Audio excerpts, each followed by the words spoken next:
y avait des esprits démoniaques, personnes qui avaient été torturées dans cette école, que j'ai vraiment commencé à avoir des idées suicidaires. J'ai sauté de la fenêtre. J'ai entendu clairement Dieu me parler. Ça m'a choquée parce que je pensais pas que les chrétiens pouvaient aussi te blesser. Moi, je me suis fait baptiser, mais j'ai pas eu de repentance. Bonjour, mon nom est Azaël et je suis née en France. Je suis née dans une famille qui était chrétienne. J'allais, quand j'étais petite, dans une église baptiste. Mes parents étaient très légalistes. Donc, quand on allait à l'église, c'était un peu... Il y avait beaucoup de lois à suivre, de règlements, de choses comme ça. Donc, j'ai un peu grandi là-dedans. Et quand j'avais aux environs de 11-12 ans, on avait l'habitude avec ma famille de faire des voyages missionnaires l'été. Et au bout de 2 étés de voyages missionnaires, mes parents se sont assis un soir à table et nous ont dit qu'ils avaient économisé de l'argent pour faire un voyage missionnaire d'1 an dans un pays où est-ce qu'on voulait aller. Donc, chacun, on a dit avec mes frères et sœurs où est-ce qu'on voulait aller. Puis là, ma sœur a dit ben, moi, j'aimerais aller en Israël. Et là, ça a été vraiment une soirée où j'ai appris beaucoup de choses parce que mon père a complètement changé de visage et en fait, il nous a avoué qu'on avait des origines juives. Donc, à ce moment-là, mon monde a complètement été chamboulé parce que toute ma vie, je pensais que j'étais chrétienne parce que ma famille était chrétienne. Puis là, comme des années après, j'apprenais que finalement, j'avais des origines juives et qu'on m'en avait pas parlé. J'ai appris un petit peu plus tard que c'était des choses qu'on parlait pas vraiment dans ma famille parce que il y avait certaines personnes qui étaient mortes dans les camps. Et donc, ça avait été caché. Il y avait beaucoup de non-dits dans la famille à cause de ça. Donc, on est parti en Israël pendant 1 an avec ma famille. Et là, j'ai complètement perdu mes repères. Je savais plus qui j'étais, je savais plus c'était quoi mon identité. J'apprenais une langue que je connaissais pas. J'avais pas mes amis avec moi. Donc, quand je suis revenue en France, j'ai dit à ma famille que je voulais plus rien savoir de Dieu parce que je savais plus qui j'étais.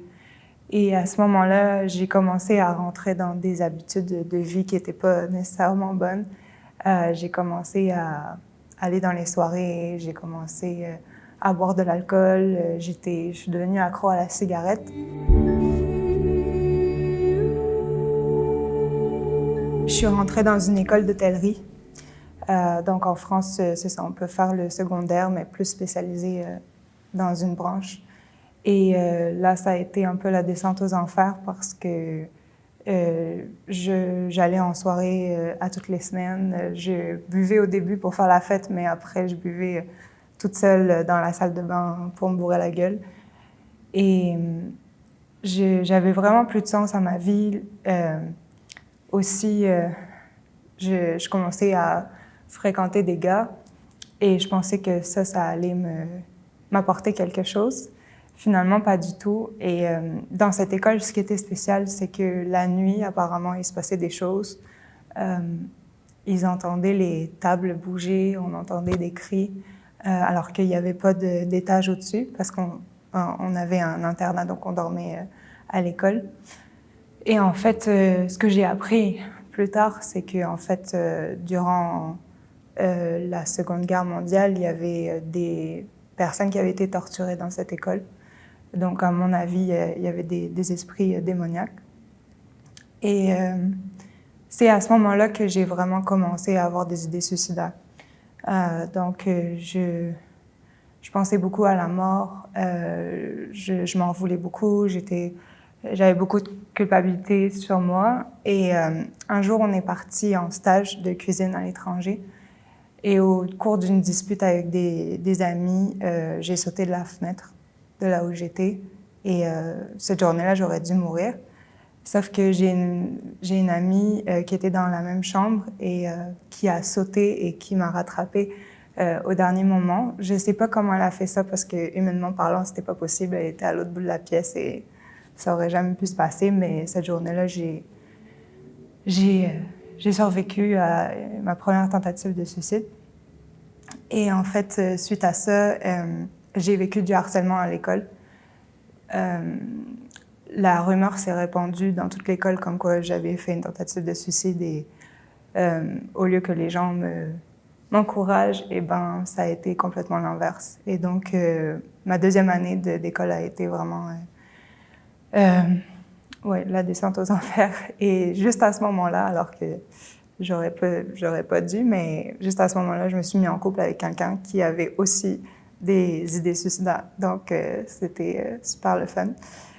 Et puis, cette relation, ça m'a pas vraiment apporté grand-chose. Ça m'a plus détruite qu'autre chose, cette relation. J'ai vécu ma première peine d'amour. Et suite à ça, vraiment, j'étais en colère. J'avais beaucoup de colère en moi. Et pour moi, Dieu n'existait pas. Donc, l'été suivant, juste après que je rompe avec ce gars, j'ai décidé de retenter de me suicider. Et j'ai dit, ben, de toute façon, là, il n'y aura personne qui sera là pour m'en empêcher. Sauf que quand j'allais faire ça, eh ben, j'ai entendu clairement Dieu me parler. Et j'ai entendu une voix distincte. Je me rappelle plus c'est quoi exactement qu'il m'a dit, mais je me suis dit, wow, OK, c'est réel. Quelques temps après, mes parents m'ont invité à rejoindre le groupe de jeunes de leur nouvelle église.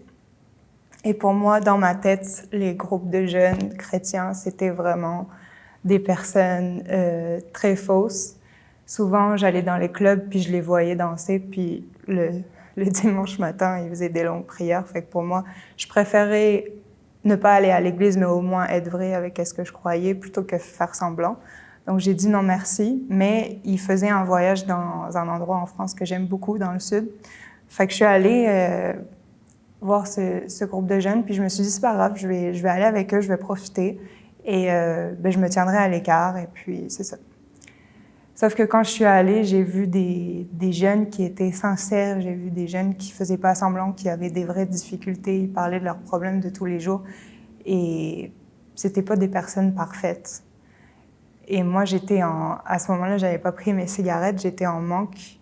Et donc, il y a une des filles du groupe de jeunes qui est venue me voir pour me dire « Ah, j'ai l'impression que tu es en manque de cigarettes. » Comme elle est venue me voir, puis finalement, on a commencé à parler, puis je lui ai ouvert sur qu'est-ce que je vivais, sur mes dépendances. Et au fur et à mesure, cette fille m'a vraiment accompagnée, en fait, dans l'année qui a suivi. Elle m'a aidée à arrêter la cigarette et arrêter l'alcool. Donc, j'ai continué à aller voir ce groupe de jeunes, puis ça m'intéressait de plus en plus. Donc, j'ai commencé à parler à Dieu et à lui demander que s'il était vrai, ben, il fallait qu'il se révèle à moi. Et un peu plus tard, aux alentours de Pâques, j'ai été dans un événement chrétien.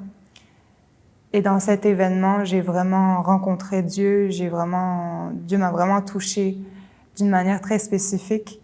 Et c'était durant la louange, j'ai vraiment senti sa présence. Et c'est à cet événement-là que j'ai donné ma vie à Christ et que j'ai décidé de me faire baptiser. Dieu, à ce moment-là, il m'a vraiment dégoûté de la cigarette parce que c'est ça que j'ai prié. J'étais vraiment addict à ça. À chaque fois que j'étais stressée, j'en prenais une. Puis là, j'arrivais comme plus à finir mon paquet. J'arrivais même plus à finir une cigarette en entier. Donc, Dieu m'a complètement libérée de ça. Je me suis fait baptiser l'été suivant. Et juste après, je me suis envolée pour le Canada. Mais lors de mon baptême, le pasteur de l'église où je m'étais fait baptiser m'avait dit « Il faut que tu t'accroches à la parole parce que c'est ça le plus important. Il faut vraiment que tu lises la parole. » Sauf que c'est pas qu'est-ce que j'ai fait. Donc, moi qui avais entendu plein d'histoires de la Bible quand j'étais petite, j'ai basé ma foi sur ça. Et quand je suis arrivée au Canada, j'ai commencé à m'impliquer dans une église. J'ai commencé à vouloir faire plein de choses, être super présente, mais j'avais aucune relation avec Dieu. Donc, c'est ça. Puis on voulait même me mettre dans des postes à responsabilité dans l'église, alors que clairement, j'avais aucun discernement. Donc,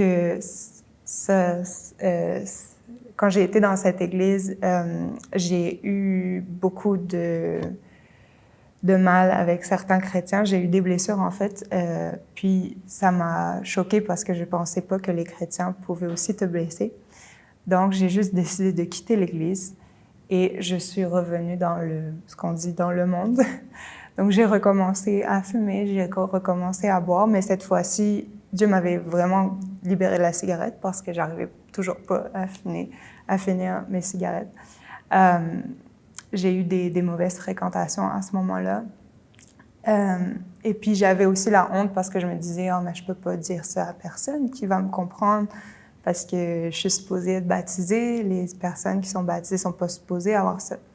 Mais en fait, il faut savoir que depuis que quand je m'étais fait baptiser, j'avais pas appris c'était quoi la repentance. Quand j'avais eu mon baptême, on m'avait juste dit d'expliquer ma vie et on m'avait posé des questions un peu basiques en disant, est-ce que tu veux suivre Jésus? Est-ce que tu crois que c'est le Fils de Dieu? Oui, voilà. Puis on m'avait baptisé dans l'eau.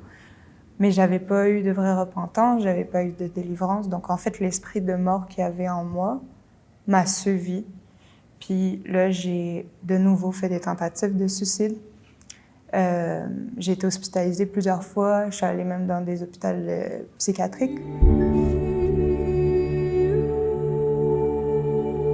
Aussi, je me posais beaucoup de questions par rapport à mon enfance. Donc, je recherchais beaucoup de choses dans la psychologie. Je lisais beaucoup de livres, je regardais beaucoup d'émissions là-dessus. Donc, la psychologie, c'est comme si c'était devenu mon Dieu, puis je me psychanalysais moi-même. Et je me rappelle que certaines personnes aussi pensaient que j'étais autiste Asperger, donc je m'étais auto-diagnostiqué ça. Les médecins m'ont aussi diagnostiqué que je faisais de l'anxiété généralisée, que j'étais borderline. Donc, moi, je me confortais là-dedans, je me victimisais, puis je me disais, c'est pour ça que je peux pas faire telle chose, c'est pour ça que je peux pas être dans la foule, que je peux pas faire telle affaire ou autre. Et ça m'a causé beaucoup de problèmes parce que dans les moments où j'avais des grosses dépressions et que j'avais des idées suicidaires, je m'enfermais chez moi et j'étais un peu paranoïaque, je voulais pas sortir parce que je pensais que tout le monde me regardait. Donc des fois, je restais enfermée chez moi, puis la seule raison pourquoi j'allais sortir, c'est pour faire mon épicerie. Et c'est ça. Fait que ça a duré environ 1 an et demi. Et je suis allée finalement, durant cette période-là, j'avais découvert aussi une nouvelle église de maison.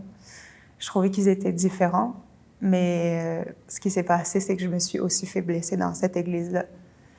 Puis là, je revenais doucement à Dieu, puis Dieu m'a dit, mais est-ce que tu penses vraiment que l'église, c'est comme un restaurant, tu peux choisir? Est-ce que tu penses que parce que c'est des chrétiens, ils vont pas te blesser? Est-ce que tu choisis encore de faire la même chose? Donc là, je revivais encore le même cycle, la même situation, mais cette fois-ci, j'ai décidé de rester, de pardonner.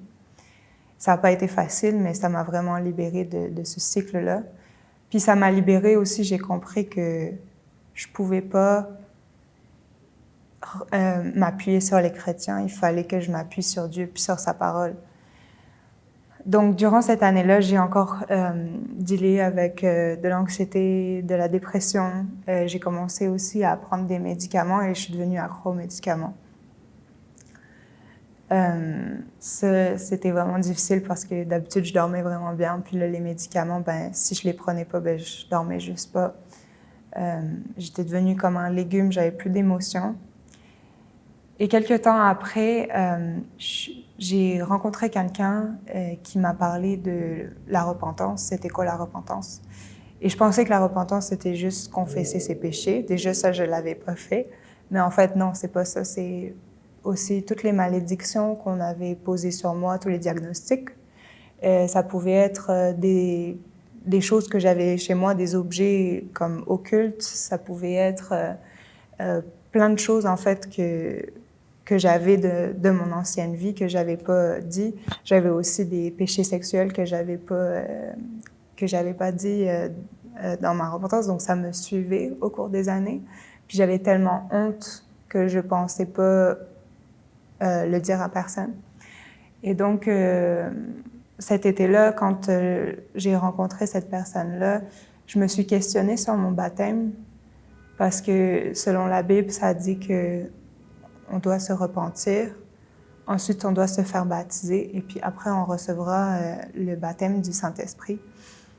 Et moi, je me suis fait baptiser, mais j'ai pas eu de repentance. Et à chaque fois que je voulais avoir le baptême du Saint-Esprit, je l'avais pas.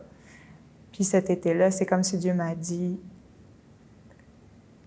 je peux pas vivre dans un endroit qui est sale. Tu as besoin de confesser tes péchés.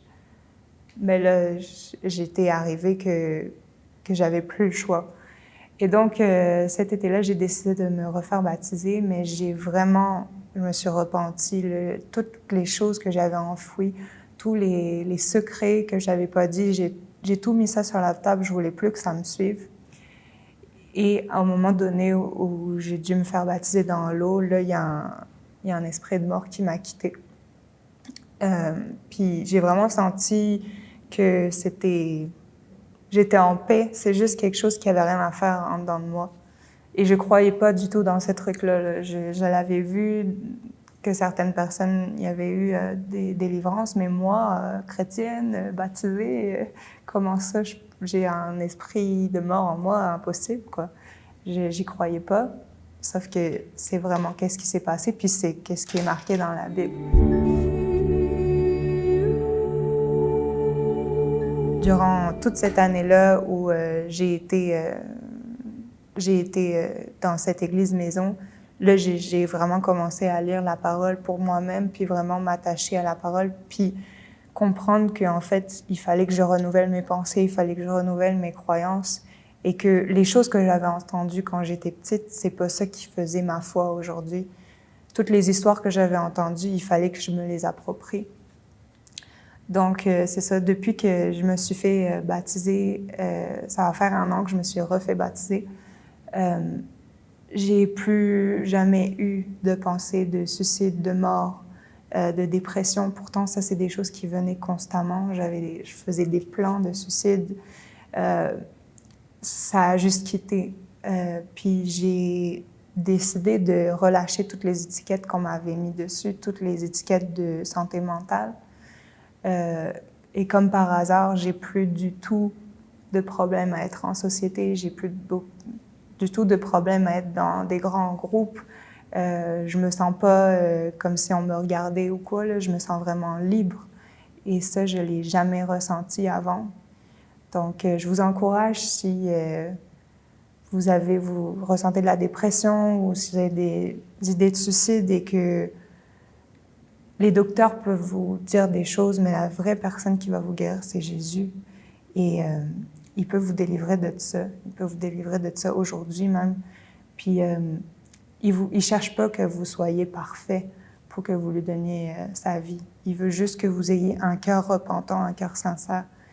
Et c'est ça qu'il attend. Merci d'avoir écouté mon témoignage.